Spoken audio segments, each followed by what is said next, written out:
Good morning. This is Father Stephen Kelly from St. John's Church in Detroit, and we're continuing our series of daily morning meditations where we generally look at one or another of the lessons that are assigned for morning or evening prayer, what is known as the daily office lectionary. Today for Tuesday, let's take a look at the lesson that's assigned from St. John's Gospel. We're on the 5th chapter, beginning at the 16th verse. And therefore did the Jews persecute Jesus and sought to slay him because he had done these things on the Sabbath day. But Jesus answered them, My Father worketh hitherto, and I work. Therefore the Jews sought the more to kill him, because he not only had broken the Sabbath, but said also that God was his Father, making himself equal with God. Then answered Jesus and said unto them, Verily, verily, I say unto you, the Son can do nothing of himself, but what he seeth the Father do. For what things soever he doeth, these also doeth the Son likewise. For the Father loveth the Son, and showeth him all things that himself doeth, and he will show him greater works than these, that ye may marvel. As the Father raiseth up the dead, and quickeneth them, even so the Son quickeneth whom he will. For the Father judgeth no man, but hath committed all judgment unto the Son, that all men should honor the Son, even as they honor the Father. He that honoreth not the Son honoreth not the Father which hath sent him.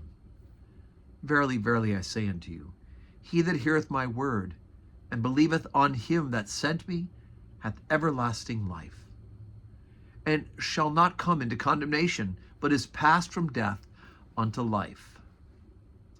Verily, verily, I say unto you, the hour is coming, and now is, when the dead shall hear the voice of the Son of God, and they that hear shall live.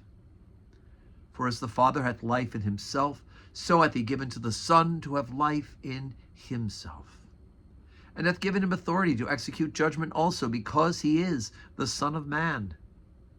Marvel not at this, for the hour is coming, in the which all that are in the graves shall hear his voice, and shall come forth, they that have done good unto the resurrection of life, and they that have done evil unto the resurrection of damnation.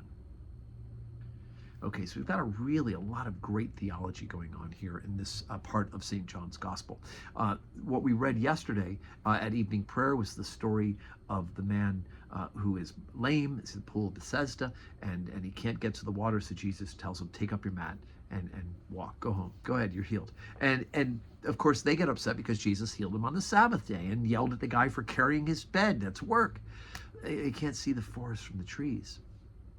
And so here's Jesus following up on this, right? They're seeking to kill him.